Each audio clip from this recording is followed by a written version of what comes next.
Welcome back. Now, back to you, Ms. Olasanwoye. Norua had said that Labour had the wrong conversation, that the conversation should be those huge salaries and those huge allowances should be cut, and that Nigerians would line up behind you if that was what you were fighting for, and you didn't appreciate the power of the organized labor organization. Thank you. I will answer two questions together, even if you have not asked me the other one. I remember precisely when there was a fuel increase. The Labour went to government for an agreement, which was just late last year or early this year. And we went into an agreement with government, and the present Minister of Labour was the chairperson of the committee, that we want a palliative measures. We don't want salary increase. We want a situation that will be able to send our children to public universities. We want a situation that for minor ailments like malaria and co, we can run to all hospitals and be treated. And we want a situation that the Federal Mortgage Bank and all mortgage institutions will be useful to us. That way you can live salary. Because as a president, what we are spending our salary on, even the salary cannot take us to office. But if all these few things are taken care of, excuse me, we'll be better off. Government agreed. Government signed an agreement. Until today, we can't find the effect or the final resolution of that committee. It was a wastage. We spent about 3 months on that committee. Now, talking about the salaries and co of our national officers, we are being careful because the constitution given to us said anything political. So each time we raise issue concerning the National Assembly, I know that my union, I'm the president of the senior staff of bank, insurance, and financial institutions. We have raised a lot of issues with the National Assembly, writing them, telling them that the way things are going. I need also to put it this way. Most of our National Assembly members, government, governors, because, you know, for high LO, for social dialogue, we are supposed to have a tripod where the government, and where there is employer, there is employee, there is government. But unfortunately in Nigeria, what we have realized is that the government and the employer have somehow fused together. So it's like there is nobody that you can that can take decisions. It's sort of somebody who can report this person to that this is not doing the right thing. So for us, challenging the National Assembly that your salary is much.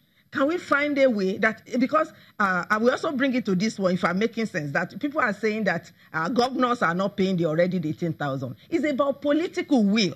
If we all realize that in all states of Nigeria, all councillors are on the same salary, all governors are on the same salary, all ministers are on the same salaries, why is it that the governors of states that cannot pay 18,000 are paying these minimum wages for councillors and state governments? But you see, the beautiful thing they have done to Nigeria, me and you these days, that we have so much been so worked up that all our frustration, we are taking it to the social media, and the way we argue is always if this person is from my political party, or if this person is from my tribe, or if this person is from my religion. The first time we challenge the senators that this your salary, we all know they refuse officially today to tell Nigerians what their salary is. Let's go on strike.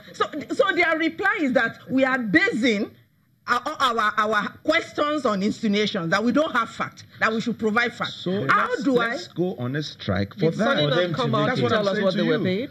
So Labour would come not an official. Senator Sonny was the only senator when the governor. The recipient. Nobody comes. So he knows what he has. No, but there should be is this. On that basis, Labour can then say to Nigeria, until they tell us what they earn, let's stop working. Then they will respond. Nobody's going to do these guys they're feeding fat on our behalf. They make the laws such that we seemingly are powerless. Somebody has to challenge that. And I'm saying that you are in a vantage position. Okay, sir. Yes. Because we found that there were so many cases in court concerning things like this. But the beautiful thing, like I'm saying, of government fusing together is that all our cases on these issues, the date we are given are always after the next election. Always after next election. But now that you talk about going on strike, not going through due process, there's always due process for things Labour can do. You can't just wake up in a day and say, I'm going on strike. Okay, let me come back to you, Mr. Kwade.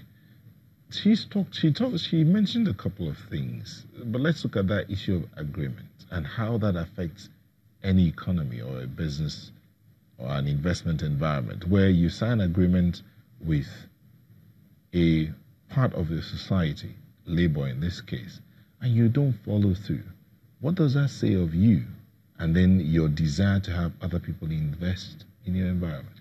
The issue is, if you look at the definition of economy, it rose from the level of producers, distributors, and the final people who are the consumers.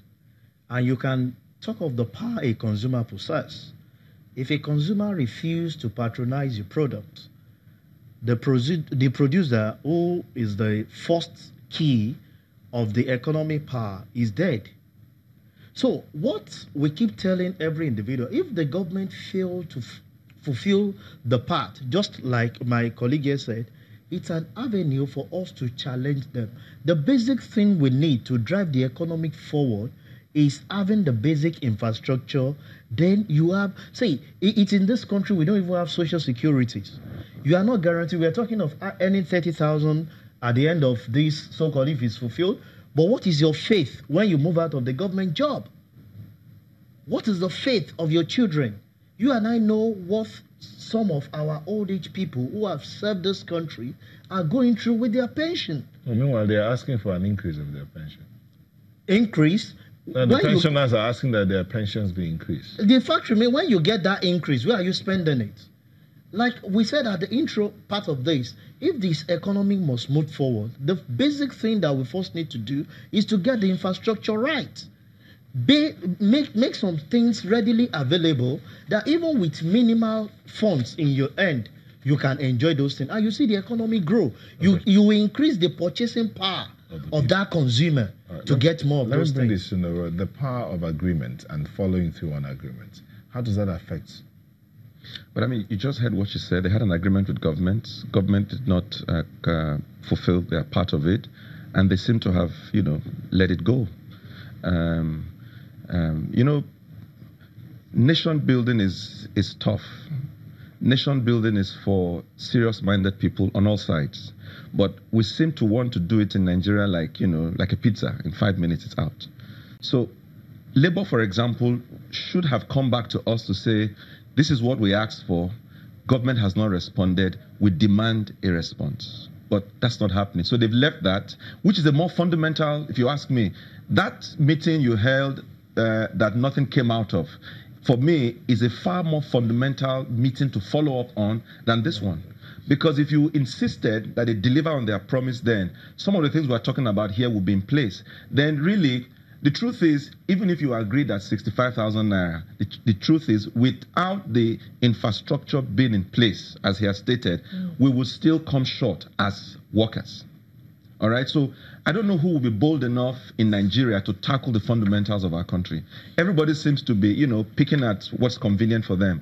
And so until we get down to, the real issues and deal with them, we're going to just keep having this. So if you get 30,000 naira, whoever is in labor now will say, I've done well. Then it goes off. Then the next person comes, fight for 45,000 naira. Meanwhile, the issues that need to be dealt with have not even been scratched. Mr. Losway, that conversation that the governors had where they said they can't afford to